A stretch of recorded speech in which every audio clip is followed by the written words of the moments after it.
All right, good morning, good evening, good afternoon, everyone, and a very warm welcome to today's webinar entitled Bridging Public and Private Efforts, Collaborative Models for Financing Nature.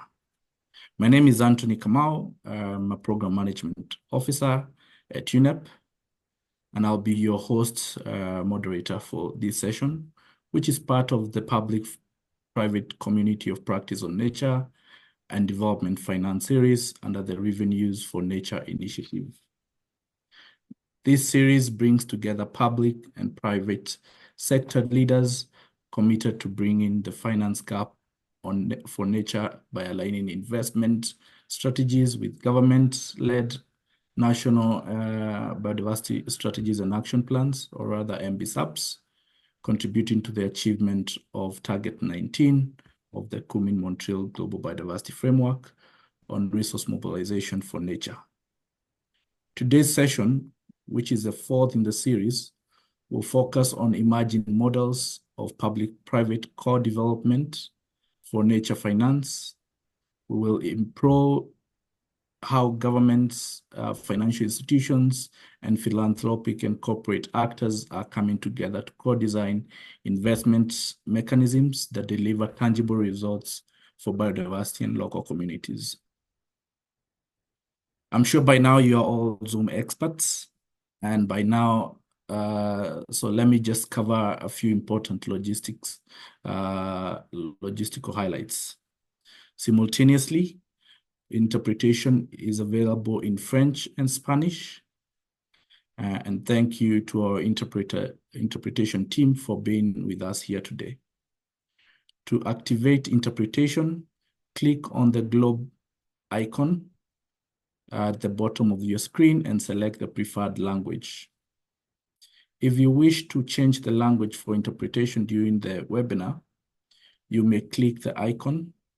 If you want to follow the English session, please select the English language button. I would like to recommend that speakers and participants speak slowly. This facilitates the interpreter's job and the flow of conversations. If you have technical issues, to help you resolve them, you can send a private Zoom message to my colleague who's on here, Martinez.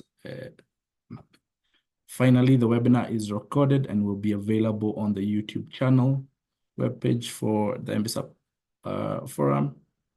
We will also share the information with you by email after the webinar concludes. To get us started,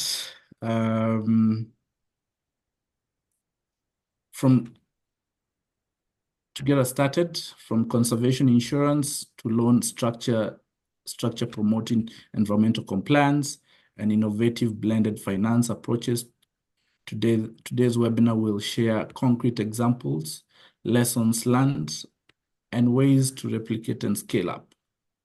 Our speakers will also present on how shared governance can help de-risk investments while building long-term accountability and trust. In today's webinar, we will focus on 4 cases around emerging models of public-private co-development for nature finance, highlighting how governments, financial institutions, philanthropic and corporate actors are working together to scale up investments for nature and people. And therefore, the objectives for today's sessions are to, 1, examine lessons from case studies where governments, financial institutions, and private actors have co-developed finance mechanisms that align public policy with nature-positive investment strategies. The second is identify practical pathways to enhance collaboration across public and private sectors, including banks, corporates, development partners, to co-design scalable and investable nature finance models. And the third objective is explore governance structures, legal frameworks, and risk-sharing arrangements that enable joint ownership and accountability in public-private nature finance initiatives. Our webinar will present case studies on one, the Blue Alliance Marine Protection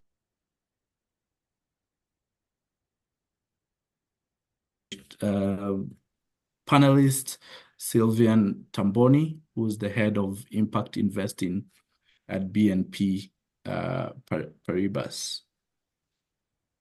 The second case study is on the UNDP Jaguar Insurance in Argentina, to be presented by Maria Gomez, who's the assistant to the president of Rio Uruguay Seguros.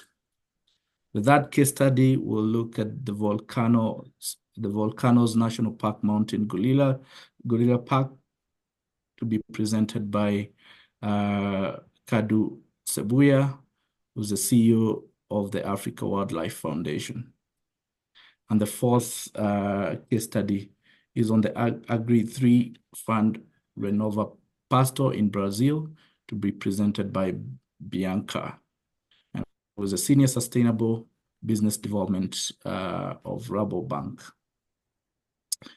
A question and answer portion will also follow, where you can raise your hand, you can raise your question, and our speakers will have the opportunity to respond.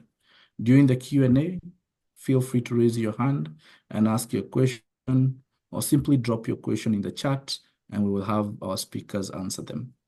Thank you very much for joining us today. We have a rich and timely discussion ahead. Now let's get started. I want to invite Sylvia, who is the head of the impact investing at BNP. He will talk about the BNP Paribas involvement in the Blue Alliance Marine Protected Areas model. This model creates social enterprises around the blue economy, with profits used to fund marine protected area management. It's a really interesting model that relies on co-management agreements with governments. And with that, the floor is yours, Sylvian. Anthony, hello everyone. So yes, I'm part of BNP Paribas, but I'm the head of impact investing in a smaller team, not for the whole BNP Paribas group, just for the Positive Impact Business Accelerator, which is a small unit at group level, working with a more R&D approach than the rest of the bank. And actually, that's why we engage on this type of financial instrument. I don't know if okay. So maybe the first slide, I wanted to recap you briefly on the BNP Paribas position on ocean protection. It's a commitment that the bank took like in 2019. And there you can see that there are two main pillars. One is really like an ESG approach, ESG risk approach management, where we can monitor all the risk related to our usual transaction and the activities of our clients. And the other one, where we sit actually at the Positive Impact Business Accelerator, is the second pillar, where it's more turned there and into like a positive action and financial instrument, innovative approach to try to scale the finance toward the blue economy. Next slide, please. Then here you have an overview of what is doing Blue Alliance. So Blue Alliance is an NGO, which is basically a network of marine protected areas in 4 main regions for now: Tanzania, Philippines, and Indonesia. They also try to develop their activity in Cabo Verde. It's still a new activity, and they will develop that in the future. And so their approach is that they wanted to work with local communities to develop and local governments to develop those marine protected areas in a way where the local communities were also benefiting from all the outcomes of the marine protected areas.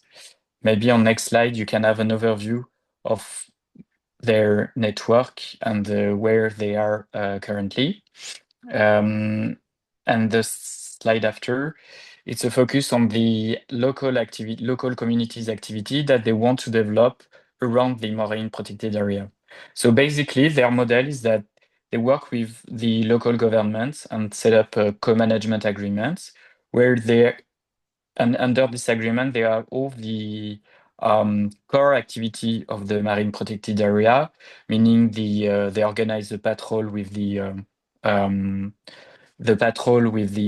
their rangers. They do like an active surveillance of all the areas, and they work with the local communities and the local authorities to prevent any degradation into the areas. And to make this possible, because it costs money, but also because they need to find other source of revenue for the local population. They have this approach where they work on four main activities. Mainly it's ecotourism, aquaculture, and fisheries, and they want to develop the blue carbon activities. So on ecotourism, you have like they train local resorts. They work with local resorts and local ecotourism activities such as scuba diving school, for example, or other tourism activities to develop a local sustainable activity, mainly owned by local communities.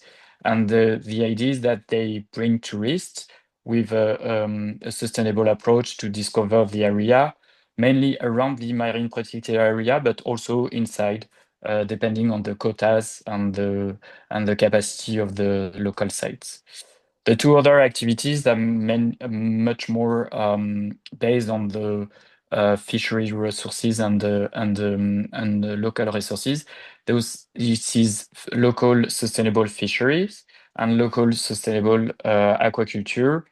For example, in Tanzania, they try to grow sea cucumber, develop to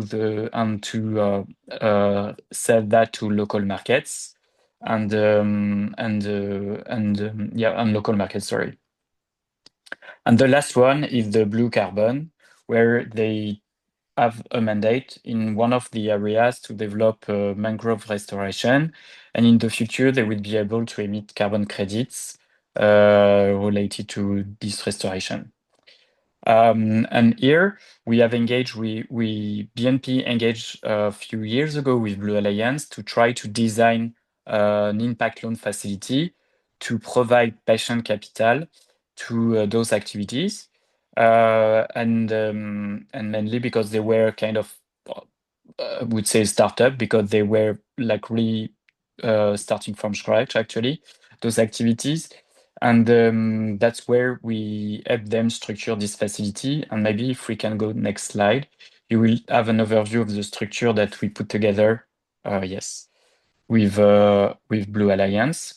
So here you have like it's a blended finance approach, and we say approach because the blend of the grants and the impact loans it's not happening at a facility level, but it's more happening on the ground level.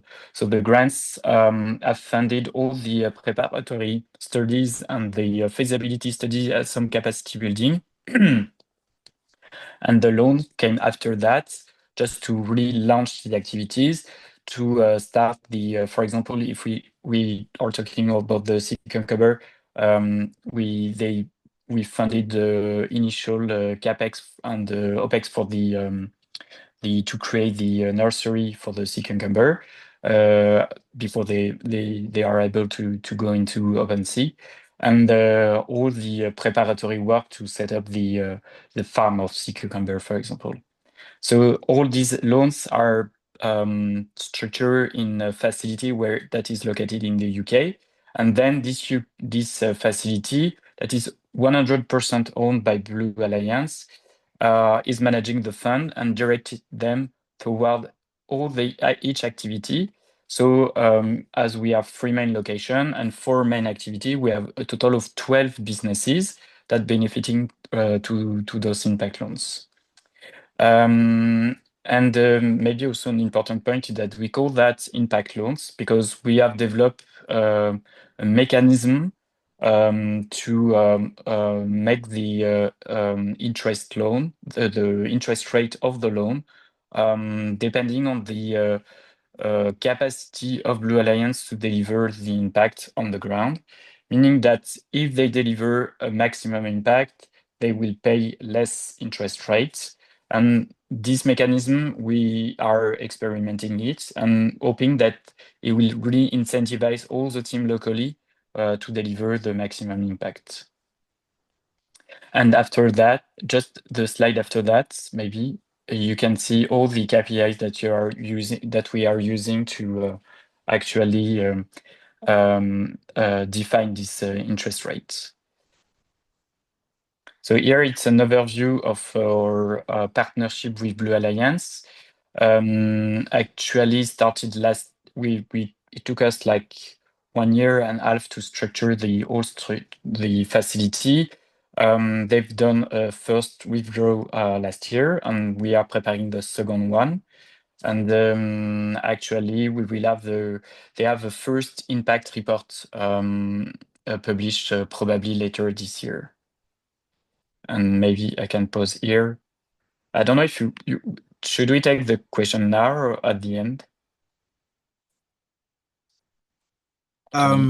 Yeah, thanks, Slivian, for that presentation. I think that's really good, highlighting the importance of COP benefits in initiatives jointly with government and IPLCs, and the importance of blended financing to deliver impact of social enterprises, but also deliver conservation dividends. So I think that's good. We can take questions fast. I understand that you might be leaving it on top of the hour. Yeah, sorry. Otherwise, invite participants to also send their questions on the chat. Yeah, but we'll give it 1 minute if there is any quick reactions. And I see a hand up. Trying to figure whose hand is that. Yeah, Neely, you have your hand up. Maybe you can take the floor. Thanks for the presentation. Appreciate it. I just would like to ask you, in terms of instruments that you were thinking about grants, but within it also your ideas, it's a lot of the finance facility to also include loans and working of certain instruments themselves to sort of increase the score for even for them. I'm sorry, I don't know if it's only me, but the sound was not really good. Yeah. Do The you sound think you wasn't could actually write? very good. Okay. Maybe Neely, you can type your question in the chat and we can respond as we go to the next. Francisco, I can see your hand is up. Please take the floor. I'll try again. Yeah. Thank you for the presentation so far. It's really appreciated. Really good initiative. I was just curious in terms of instruments, what do you have lined up? Because you were talking about grants, which of course is more on the concessional side.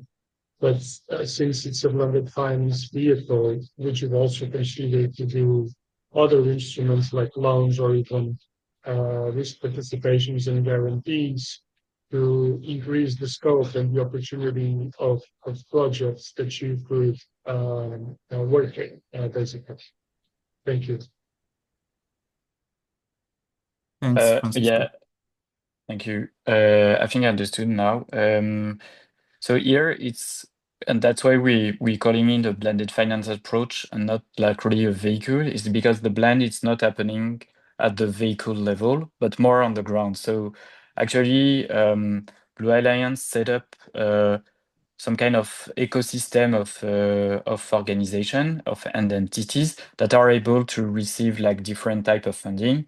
So usually the donors that could be recoverable grants or non-recoverable grants, those grants are directed toward the non-profit activity that own the local community organization and businesses. And the loans is directed through another profit or more commercial oriented organization that is also owned by the non-profit entity, and this is the non-profit entity that do the blend at the local level. Is it clearer now, or do you want me to elaborate on that? So it's not like a traditional blended finance approach vehicle where you have a concessional capital that came to de-risk or like on a first loss basis or this type of things. It's really like here, the grants are more used to fund all the preparatory and the capacity building activities, and not really de-risking. I mean, the grants are not used to repay the loss, for example, of the local businesses.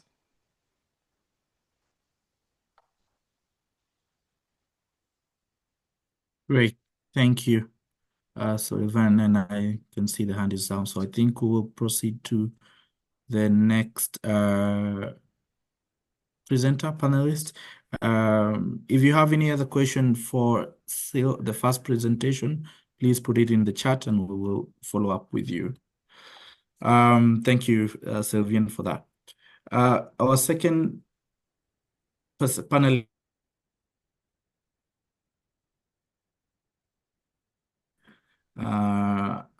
the insurance company which co-developed the new Jaguar insurance product, developed through a partnership between government of the province of Misioneras, the United Nations Development Program, insurer Rio Uruguay Seguros, and local conservation groups, including the Aves Argentinas.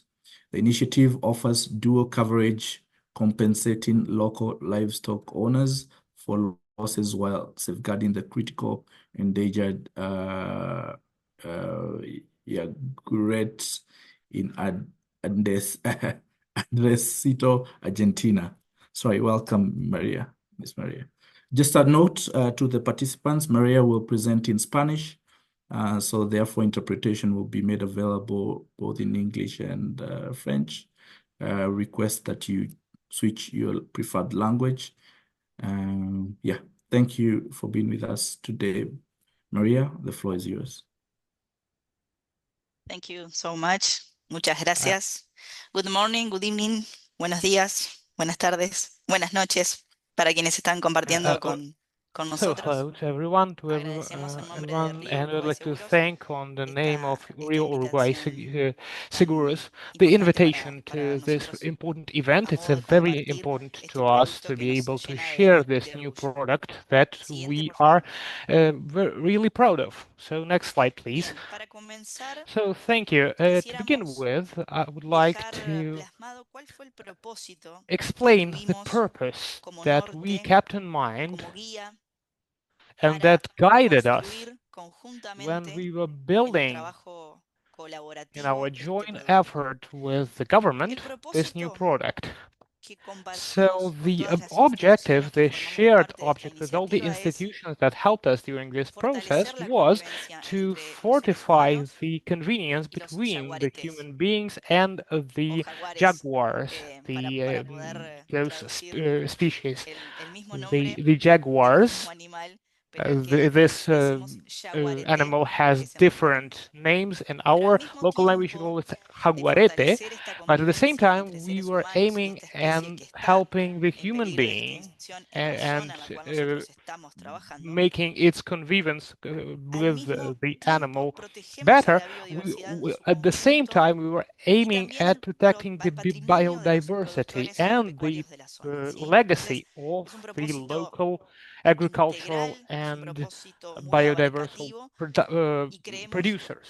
That's a very important objective, and we are hoping that we are getting there through the constant improvement as we are exploring more of this territory and getting it to know it better. But it is not a coincidence, and I would like to share with you who we are and to explain you that it's not a coincidence that our company was the one to bring about this joint initiative. joined with a number of important actors. So who are we, Uruguay Seguros, and why this initiative was accepted to receive such a broad acceptance so swiftly? So we are a cooperative business. It was born in a small village in Argentina, and founders designed it to be a cooperative enterprise.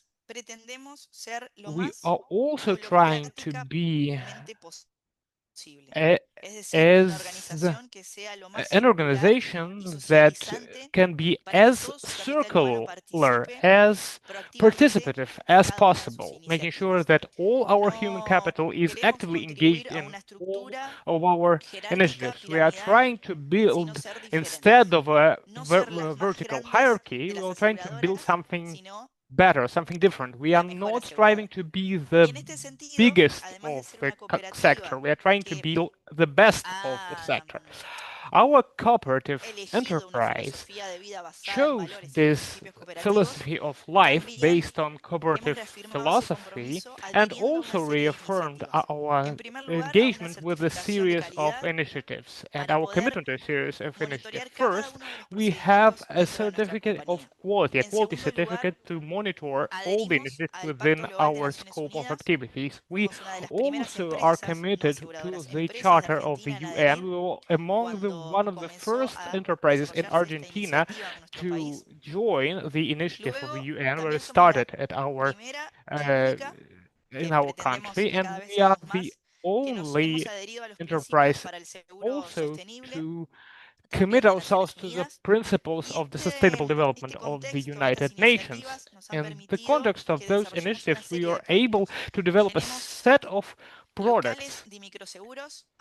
For example, local insurance products in small districts and small communities, impoverished communities in central Argentina, or health insurance for women, for transgender people, and at the same time, we are working with parametric insurance to protect local fishing producers.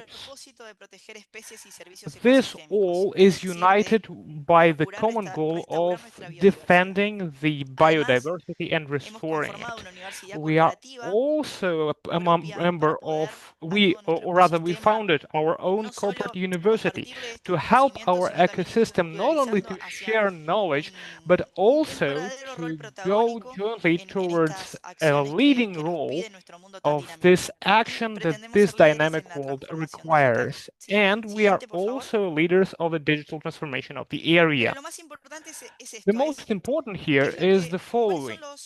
What are the mandates that we want to ensure, that we want to be guided by? And the first, first, we are trying to be thinking in the logic of mutual benefit in order for our business not only to protect people and communities, but also to generate social and environmental impact through our products. If we are trying to apply this logic of impact management, we are trying to do this to generate positive environmental impact through our products, and we are sure we can do so. Why are we convinced that it is possible? Well, because for us, an insurance product in its origin and in its truth to it, it is a mutual risk project that was born to give these responses. It wasn't. It was born in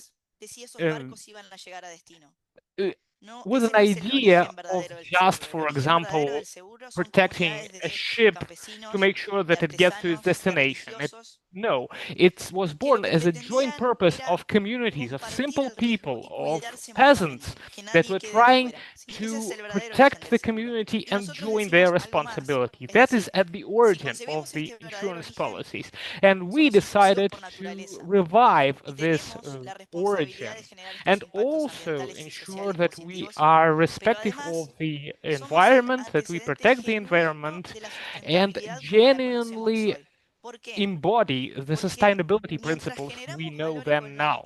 Because, of course, we generate benefit, economical benefit through our insurance, through our coverage, through our products, but we are also generating economic and environmental impact for the society at large and for our workers, which means that we are inclusive by nature and we are genuinely economic actor, sustainable actor.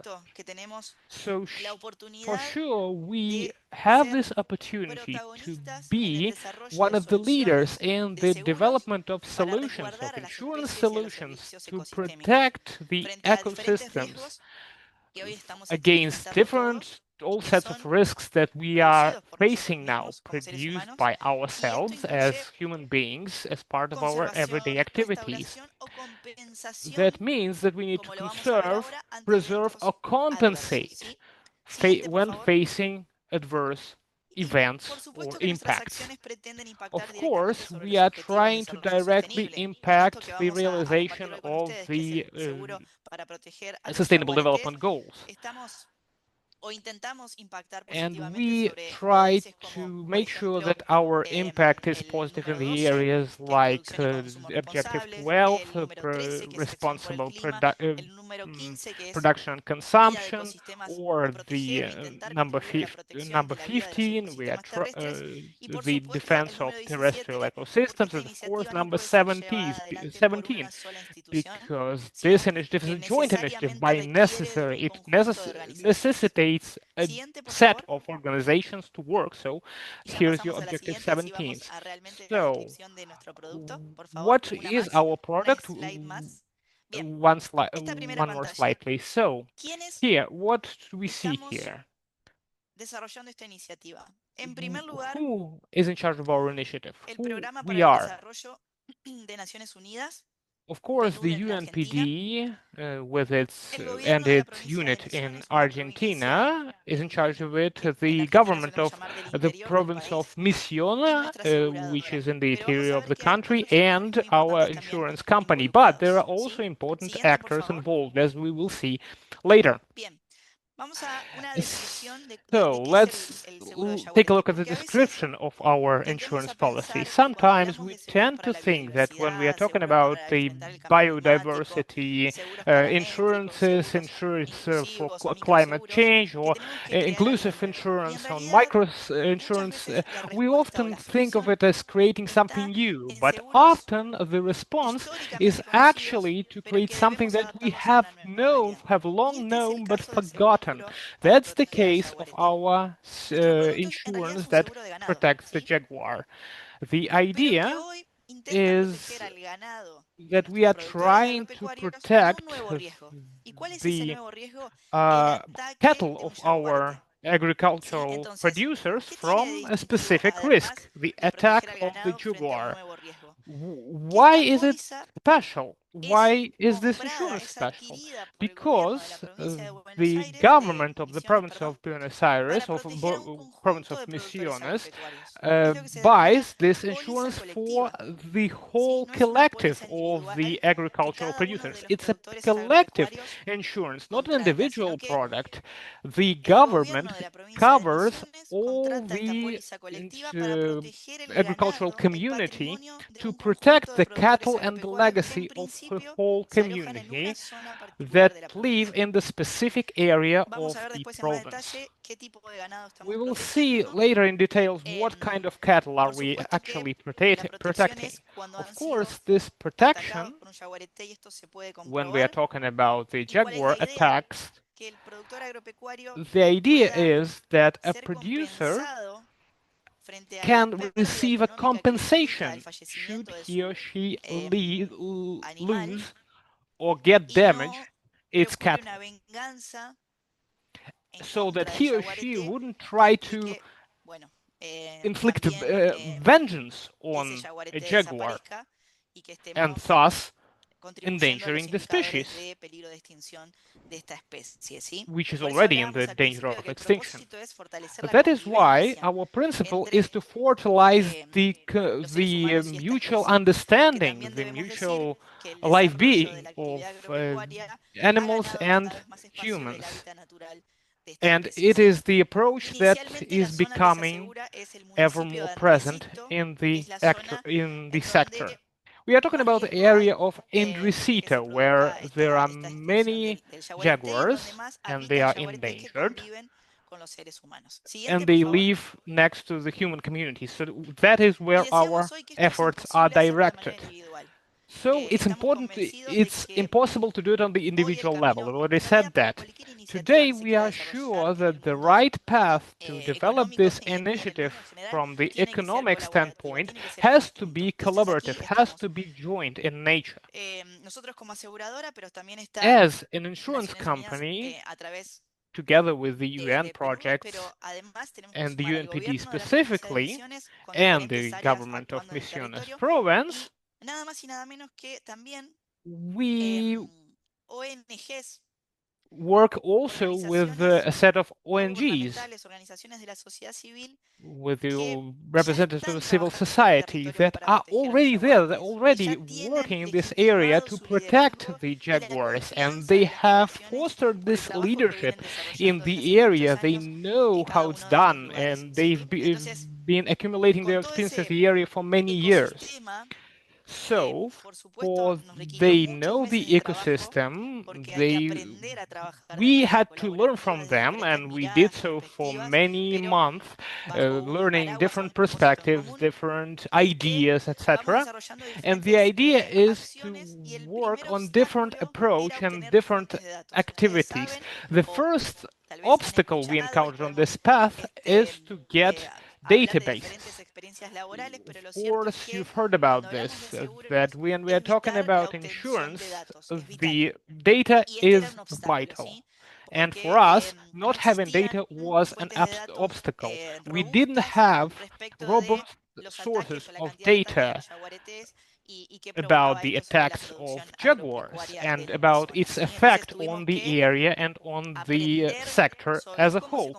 So we needed to learn. We needed to learn the behavior of these animals. We needed to establish the patterns of their movements, historical patterns of their movement. And we reached out to these ONGs that had this information available for us. So, in terms of coverage, we are covering different types of cattle, so pigs, sheep, goat, pets, poultry, and we incorporate also pets in our databases because we found some situations where those pets are also attacked by the jaguar.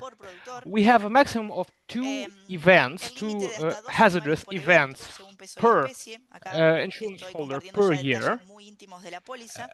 And I'm here sharing with you some delicate details of this insurance policy, but we are constantly monitoring the behavior of cattle to make sure that our compensation modes are as updated as possible, as up to date as possible. So that is the circle that exists in the area. As I said, the government buys the insurance policy covering the specific area, and in particular covering cattle producers affected by the jaguar attacks.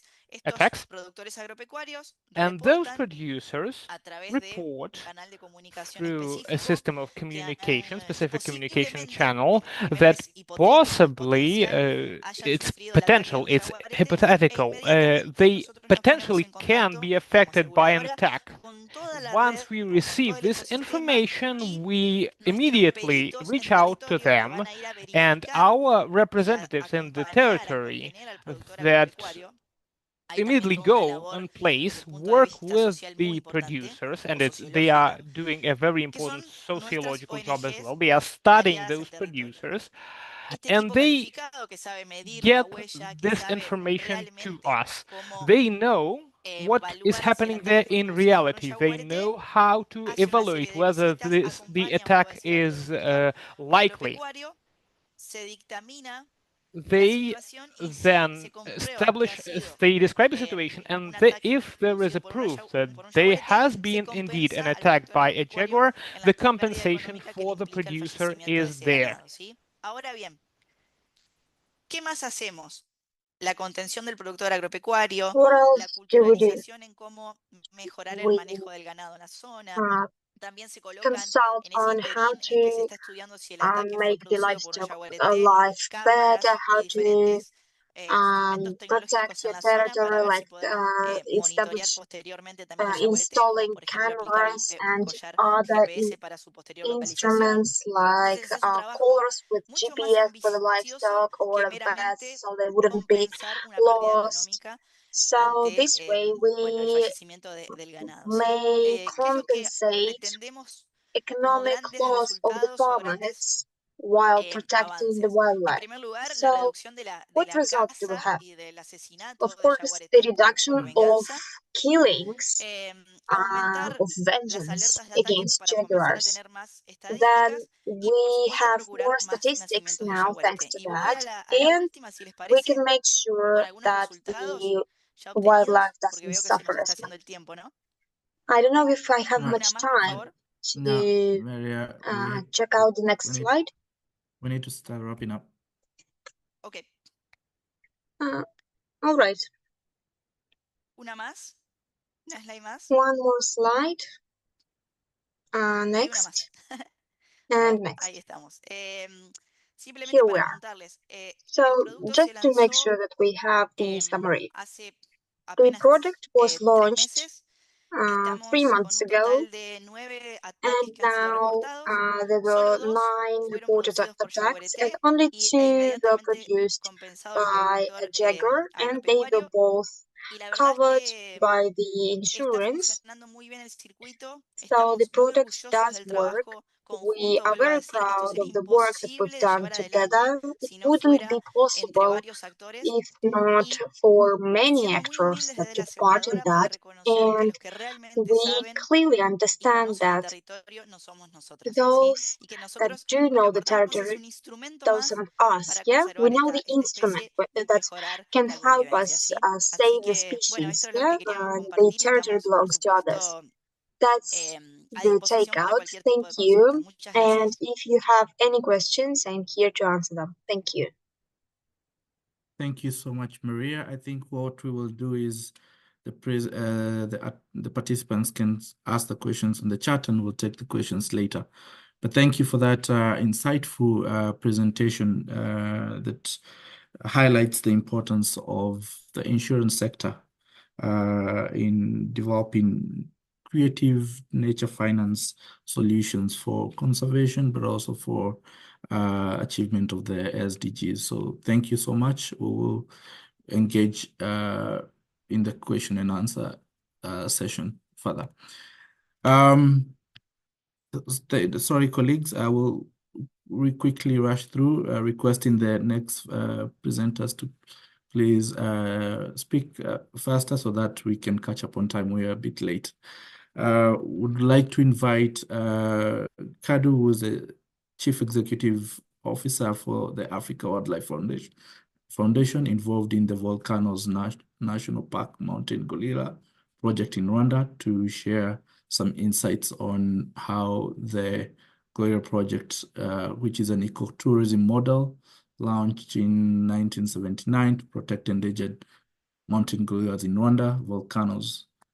Yeah, over to you. Welcome, Kadu, for your presentation. Thank you very much. Yes, we're going to talk about the Volcano National Park and what we did there, but with a number of partners. But before I do that, I just want to spend 1 minute or two just talk about why we did what we did, because it's so easy to talk about our work without explaining the why is important. Our work is really based on how we can support the thriving of wildlife in Africa that is developing at the fastest rate Africa has never seen before. We use a holistic approach. There is science, there is land habitat, enterprise, education, policy, and advocacy. Next slide, please. Oh, I forgot to say next slide. Next slide, please. Oh my God, I need to remember that. So it's a holistic approach that we use. Next, please. And the main reason why we do that is really our theory of change that centers people in our work. We think that when we invest in people, they'll take care of wildlife, and wildlife will thrive and get the results we want. Next slide, please. Why do we do that? It's because we think that when we invest in people, they'll be able to lead for conservation of what their assets and habitats are. And when they do that, they're able to live with this wildlife. And once they live with wildlife, they'll take care of it. Next, please. And so most of the work I'm going to describe is centered at the intersection between conservation and development. And those are the goals we try to achieve in many of our projects. Next, please. We are over the continent in education, protection, species, land conservation. Next, please. But I'm going to concentrate this on the enterprise because it really gives us direct benefit and for people. And I'll be focusing on the work in Rwanda. Next, please. And this is where I'm going to stay. So our biggest partner in Rwanda is the government of Rwanda. And Rwanda, the institution is RDB, the Rwanda Development Board that manages protected areas. In the work, we had several other partners.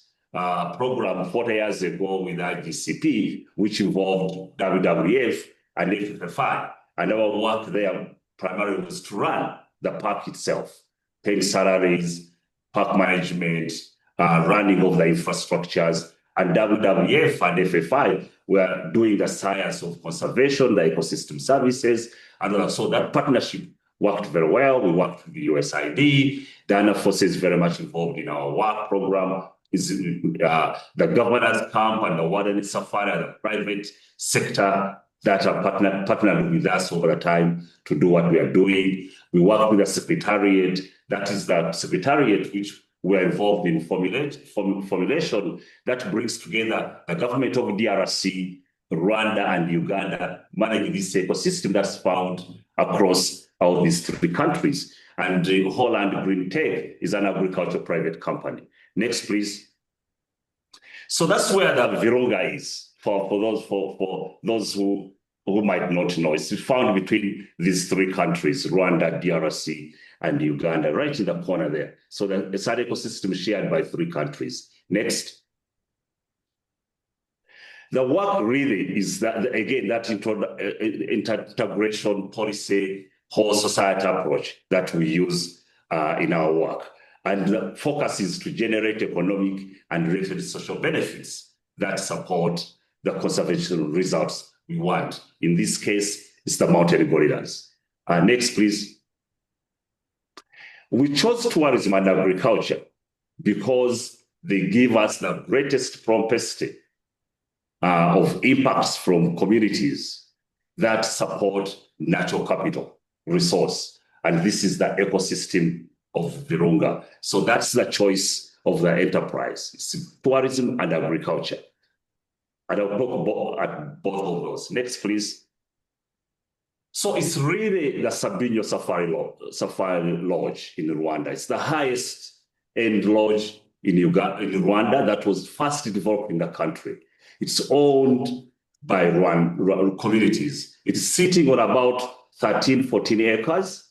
Before the lodge, this land was for potato growing, and it was generating about $2,000 annually to the communities.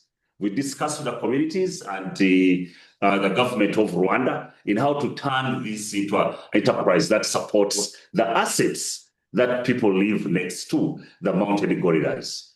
So the long story short, our work was more in engaging communities, forming a cooperative as a business, a governance structure for the communities, a constitution they need to follow, and a registration of a business. And then we partnered with the USAID to build the lodge itself for the communities. And then we partnered with the Governor's Lodge. Next slide, please. Governor's Lodge, that was running the lodge itself. It's a high-end lodge. You pay more than $1,000 per day to stay here. So the communities could not run it. So the partnership between the Governor's Lodge, Governor's Camp that runs the business, one of the largest tour operators in Africa, USAID, government of Rwanda, and AWF, and the communities themselves was critical. Next slide.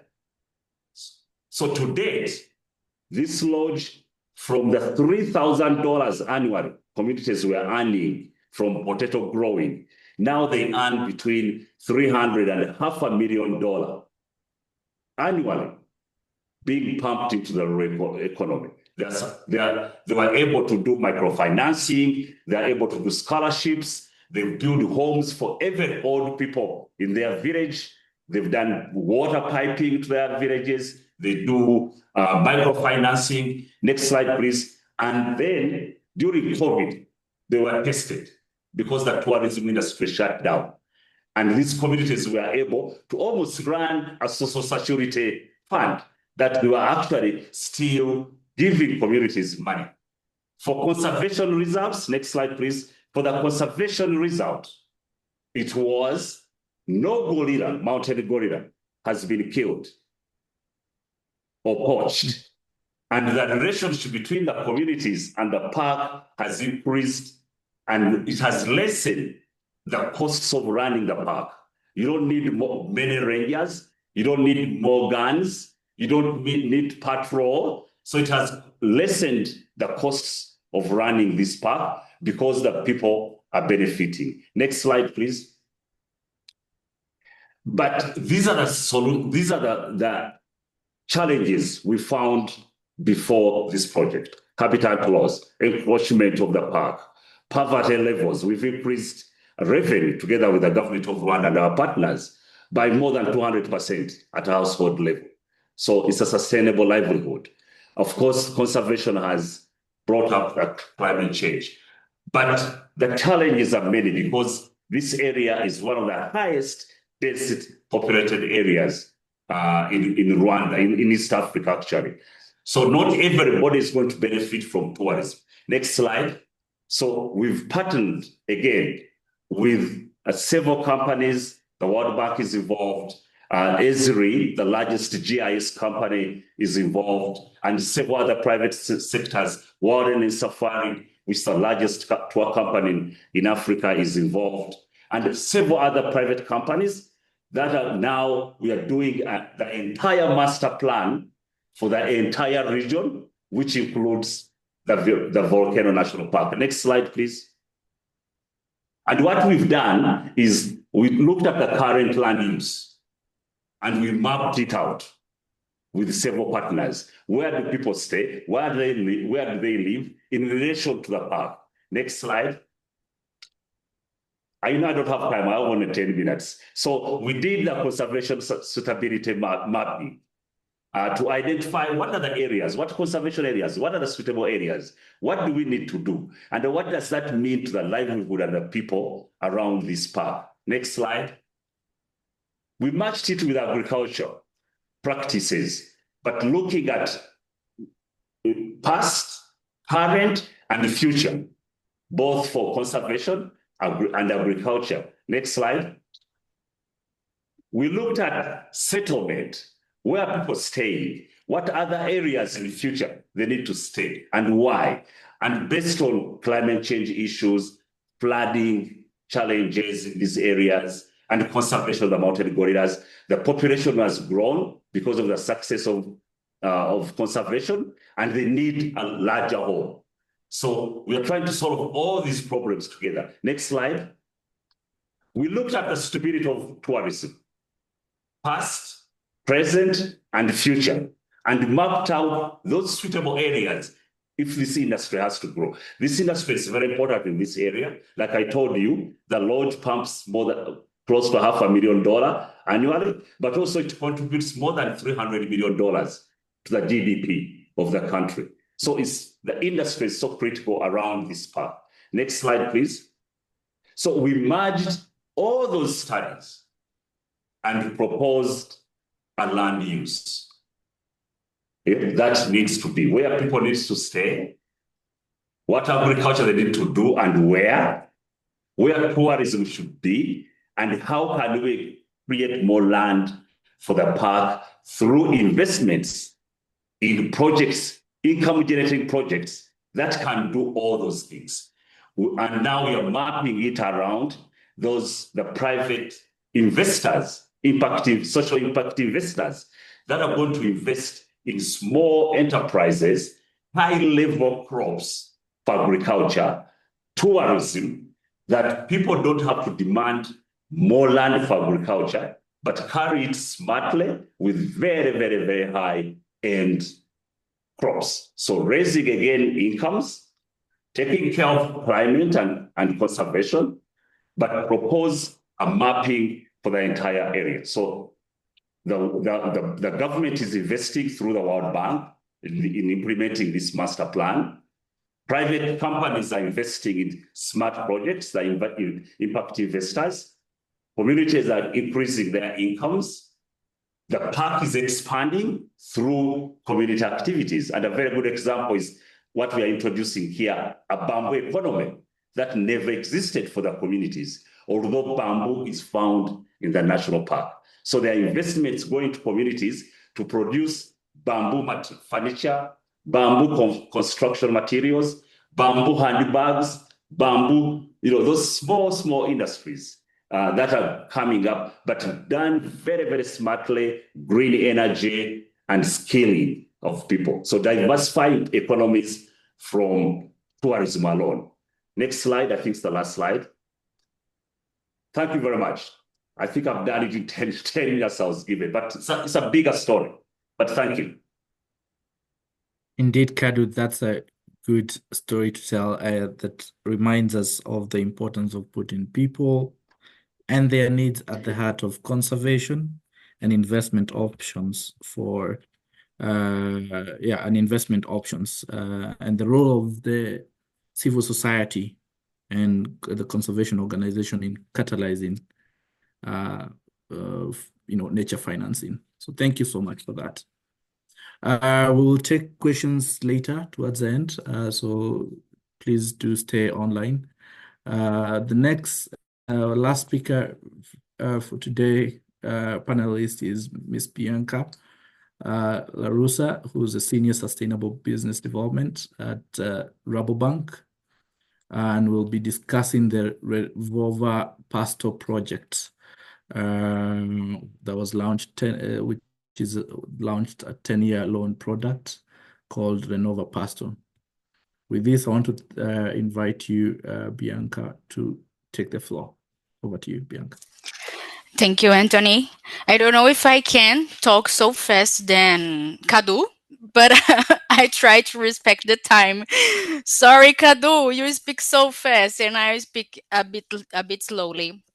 And I saw that I have two friends here in this call, Julie and Francisco from Agri3, and I'm so happy to see you guys. And hello, everyone. The purpose of my presentation is to introduce a product resulting from an Agri3 and Rabobank partnership. And you can go, yes, ahead, please. Next slide. Yes. So this partnership was officially announced in November 2018, focusing on driving sustainable agriculture and natural resource conservation on a global scale. But Brazil was the pilot for the products from Agri3 and Rabobank, sorry. And all the deals are structured based on three pillars: that protection of existing natural forests, restoration of natural ecosystems, promotion the sustainable agriculture, and improvement in rural livelihoods. And next slide, please. Okay, good.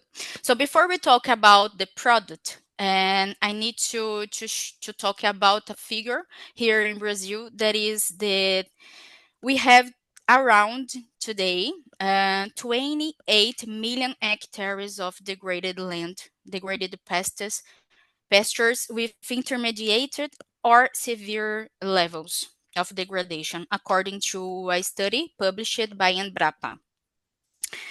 And considering this scenario, this partnership created Renova Pasto. So it's a product to support clients in their transition to sustainable pasture management, and is a standardized loan product designed to support these clients.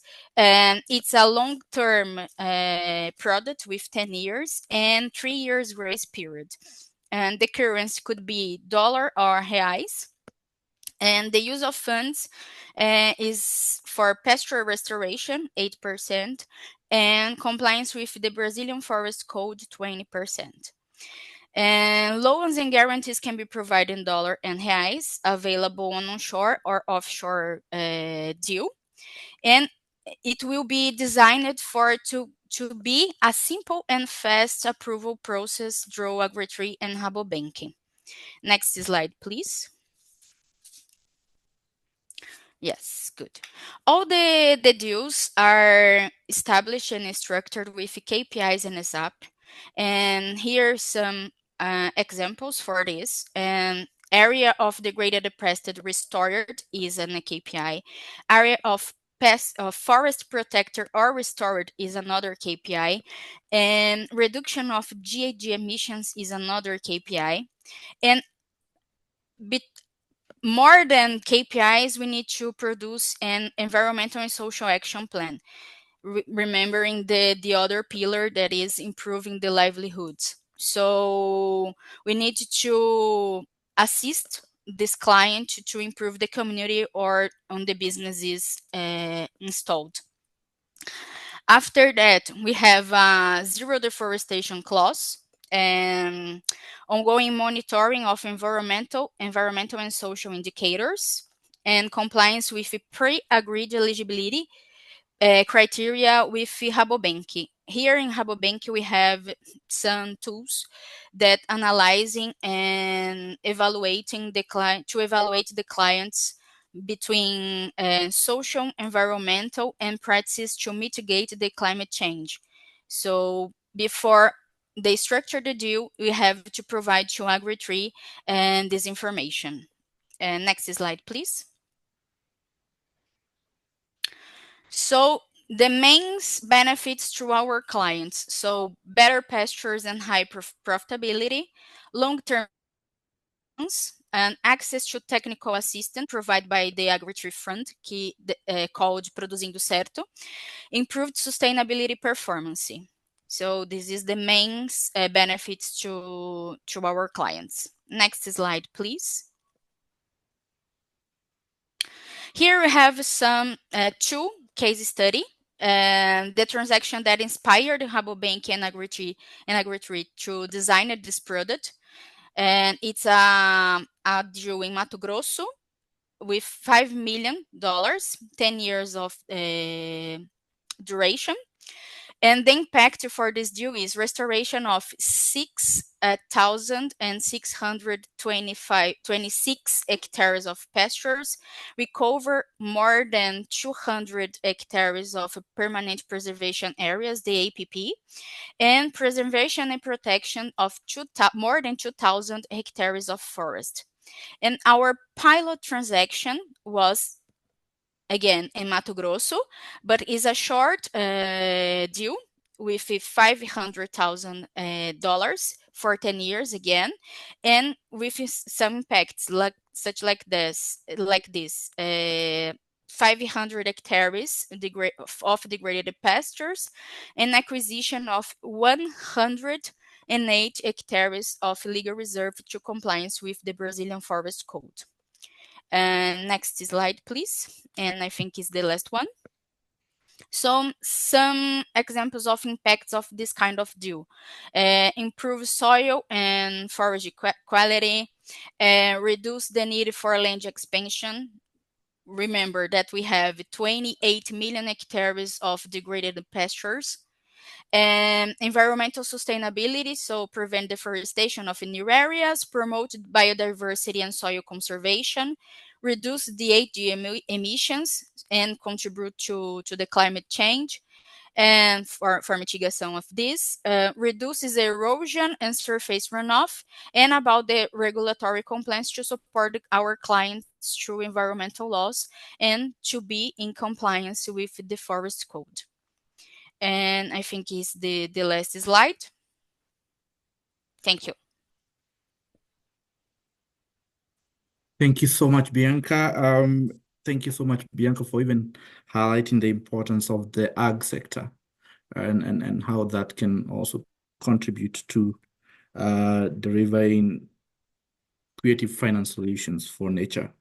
I think what we are hearing across all the presentations is that no one sector alone can deliver finance, can deliver nature finance solutions or gaps, as highlighted in many frameworks, whether it's the Global Biodiversity Framework or other studies that have been done, but that we need all sectors to come on board, whether it's the private finance sector, the banking sector, the private insurance, conservation actors, government, indigenous peoples and local communities, and the academia, and the critical sectors such as agriculture and food systems, all need to come together so that we can deliver on the nature finance gap that we all are aware about. So at this stage, we'll go to the Q&A with all the panelists, plus Dennis Harut, who is the CEO for AgriFund.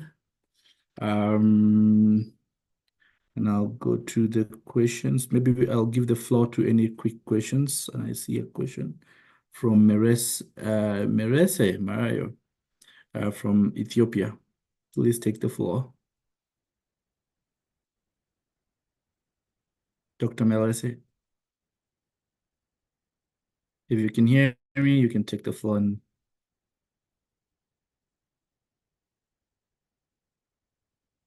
I think he's on mute. If you can unmute yourself, Dr. Merese.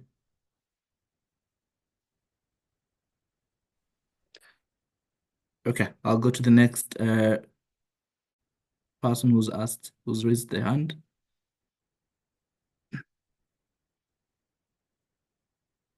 Dr. Merese, are you still there? Would you like to ask your question? Please take the floor. Can you hear me? Yes, loud and clear now. You can hear it now? We can hear you. Yes. Okay, thank you very much. I thank all the presenters. My clarity question goes to Maria. Thank you for your presentation. Is it possible to cover all the insurances for Jaguar as their number increases and the number of attacks of the livestock increases? Is there any consent or agreement with the local community, either to compensate them in terms of in kind or in money? And do you have any buffer area for that? Thank you very much.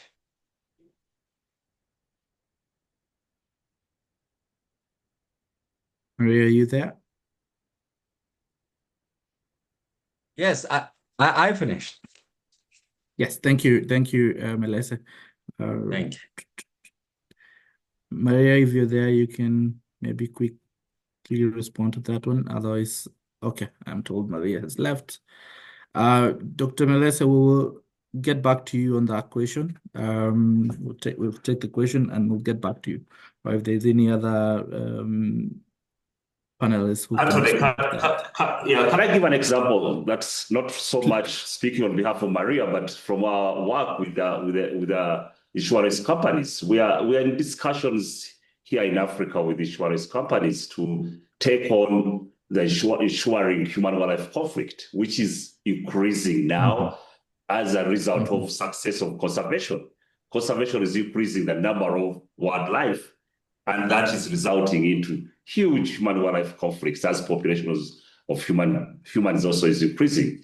What we are finding in the tests, a few tests we've done, pilots we've done, is that actually it has to take all the players the insurance companies, the communities, and the park service itself. So because naturally, actually, the population of wildlife can be controllable naturally because they actually stop producing as the carrying capacity of land decreases.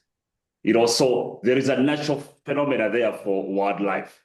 And also food it becomes scarce. So whether it's leopards or lions, or there is a limit to how much they can eat and the provision of food. So sometimes the population cannot continue increasing. But the key here is the players to play their role. The National Park Service, insurance is also increases the behaviors of communities because there are penalties.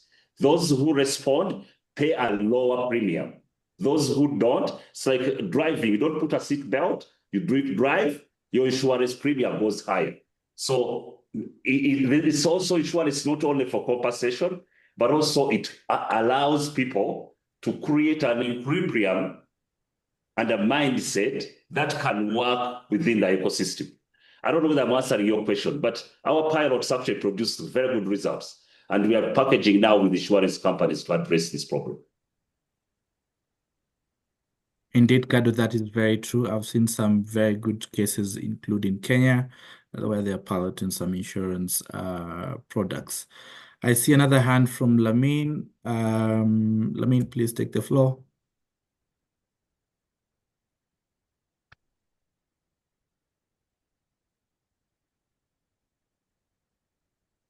Otherwise, I'll go to the next person as Lamin prepares the question.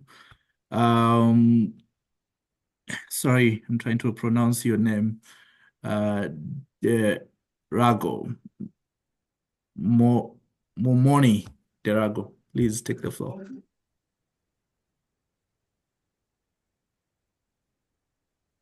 Sorry, we cannot hear you. Take that again. Oui, bonjour. Vous m'entendez Bonjour. maintenant? Hello, do you hear me? Loud and clear. Ok, je voudrais féliciter vraiment pour la I would like to thank you for those interventions. I have a concern regarding the role of the government in those projects, in the projects you have presented to us, and I would like to know what was your major challenges you have faced, especially when you had to mobilize all the actors and participants in to those projects? Je veux plutôt dire en termes d'implication, voilà, des différentes parties prenantes. What are the participation of all those actors? What was the participation of all those actors? Their role?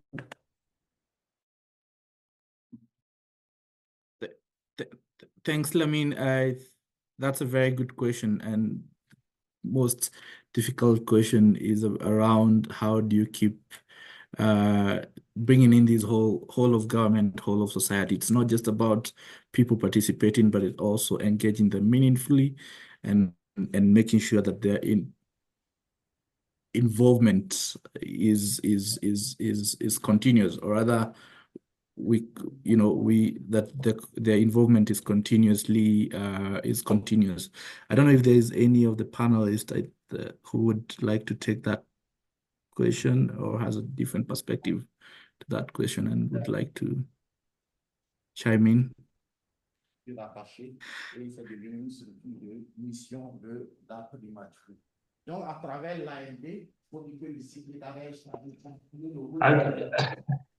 I don't want to dominate, but government has been our biggest partner in everywhere we work, and we start by being clear that you cannot substitute government. Government, everything we want to secure is governed by the rules and policies created by government. So government has to be paramount in everything we do.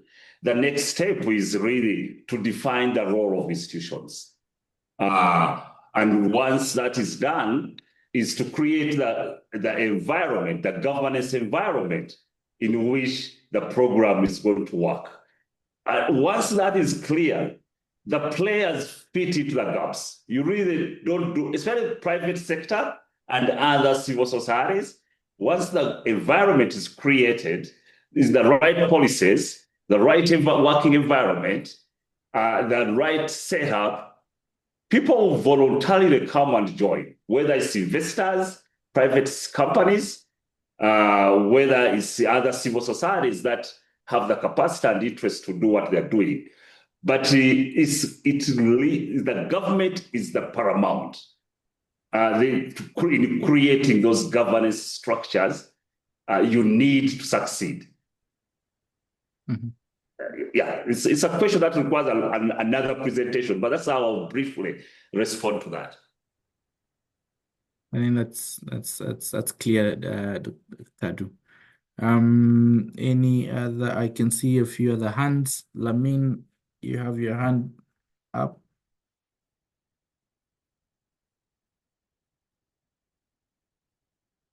Momoni, you can confirm that the response has been useful, and we will share with you some of the guidance materials that have been prepared on some best practices on meaningful stakeholder engagement, but also on whole of government, whole of society approach, how to ensure that and sustained engagement of the sectors. Lamin, please take the floor. Otherwise, I'll go to the next presenter, the next participant who has a question. Shailesh Naga.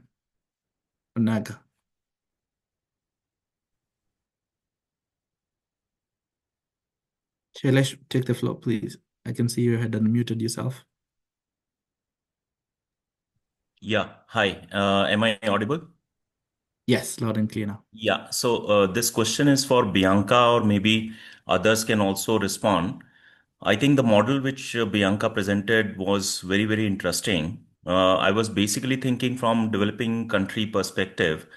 Most of the farmers who would want to transition to regenerative or sustainable agriculture, in developing countries, they have very less land holding, maybe below 1 hectare. Now, one of the major issues that they face is that if they have to transition, what about their annual household income, which comes from the crop agriculture? Now, if there is could be a model, the model which Bianca presented was on basically a ranch, maybe a large ranch, which was operated by a large farmer or a company. But if individual farmers have to transition, is there any kind of product that can be designed to provide them with the annual kind of income which they can pay back? For example, agroforestry provides income, but it provides larger income, but it provides after 6-7 years.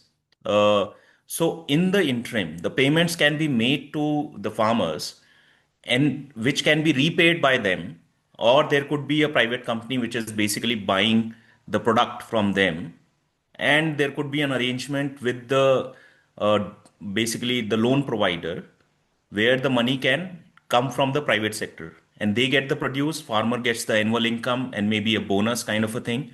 So such kind of models, are they existing or can be potential in especially in developing countries? Talking about Rabobank, we just work with medium and large scale producers and in Brazil. So for us today, it's not a possibility to finance these small producers, but I know that we have an arm here in Rabobank called Rabo Foundation that provide technical assistance and products for small producers in developed countries. So is it possible to talk about this team in Rabobank? But for Rabobank Brazil, we not finance this kind of producers. Okay, thanks a lot.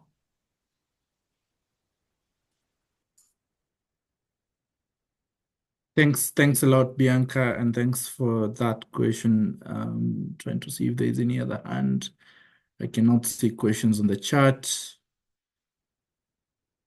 If you have your question, please put it in the chat and we'll be able to refer it to the appropriate panelists. Maybe I can request my colleague Kate to read out the questions that have been shared in the chat. Katie? Yes, thanks, Anthony. So we have quite a few questions in the Q&A from participants. There's colleagues have been answering them, but there's one that has been repeated that is for Kadu, and it's wanting to understand the economics and benefits that the community members for the project are receiving through the Volcanoes Mountain National Park project.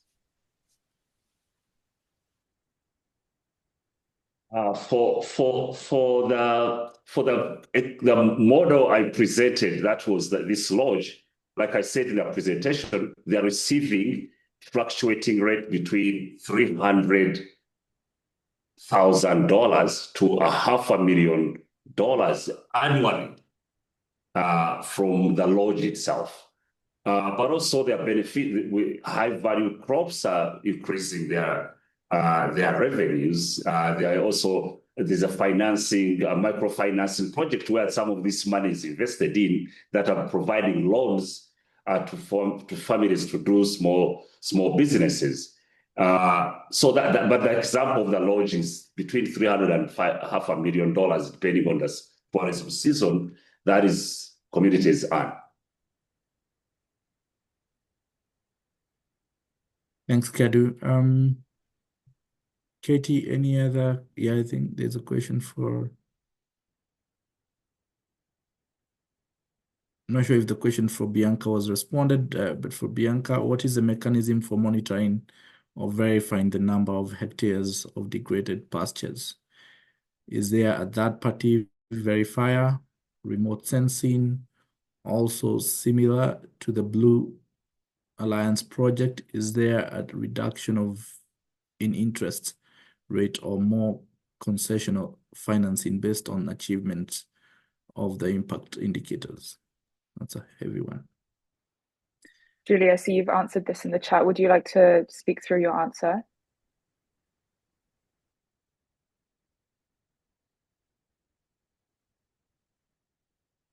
Yes, of course. So this was about the monitoring, right? That's correct. Yeah. No, and indeed, it's very important for us to verify the impact that we try to claim and to make. So before we do the investment together with Rabobank, we have a third party involved. Actually, Rabobank also has processes in place to do this, to verify indeed the degradation levels of these farms. That is verified pre-investment, so to say, to calculate the amount of hectares that we aim to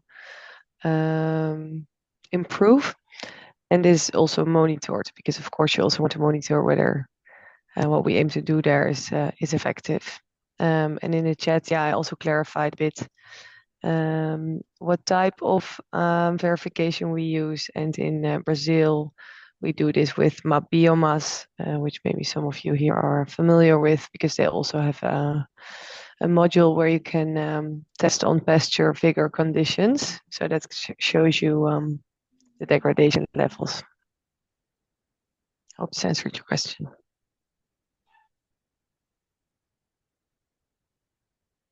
Thanks, Julie. That was a question by Darren Pose. Oh, no, not Darren, but from... I think that was a question from Darren. I don't know if there's any other question, Katie, so that you can read it out, and then we can start wrapping up our webinar for today. Great. I just see one more question here, if I could do that, we haven't spoken about.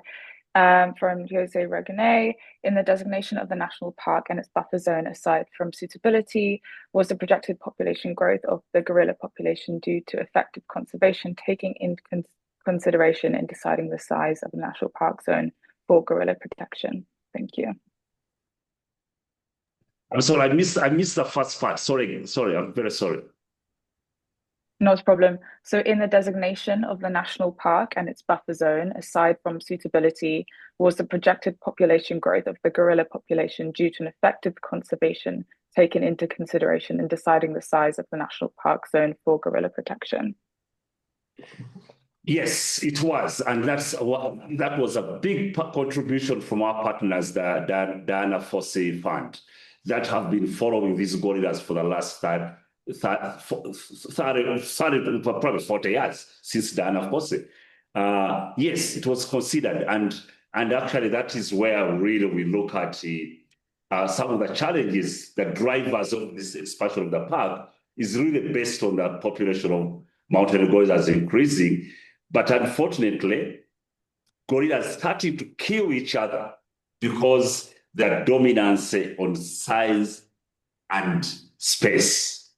So the fathers are killing their sons, the male attacking other males to take over territory, and it's becoming messy. So there's a lot of science and a lot of history that Diana Fossey has data that helped us in that choice. And that's the conversation you look at those tourism zones, the tourism map area, followed the opportunities those businesses might have with the increased population of gorillas and the expansion of their territory.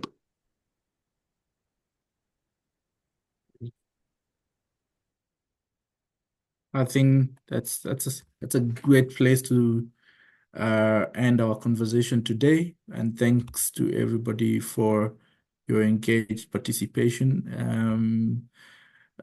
Just flagging that as part of the series, we are organizing the next webinar on the topic of COP30 and the forest forecast mechanisms in the upcoming months. With that, we have reached the end of today's session. I'd like to thank you all for your time and participation in today's webinar. Before concluding the meeting, I would like to express thanks to the GEF for providing funding support and to our partners at UNDP Biofin, the Green Initiative Institute, UNEP Finance Initiative, the CBD Secretariat for all the joint work in the GEF Early Action Support Project. Many thanks to our presenters for providing useful insights and information. As a reminder, all recordings of previous webinars are on the webinar webpage, which my colleagues will drop in the chat or have dropped in the chat. We will send the further information by email as soon as the information on the next webinar is available. Finally, at the end of the session, you will receive a quick survey, which will take about 1 minute to respond. We appreciate your feedback, which will assist us in continuing to offer you quality webinars. We look forward to your continuing work with you, and thank you. Thank you very much. Thanks for having us. Thank you. Thank you. Thank you. Bye-bye. Bye. Thanks.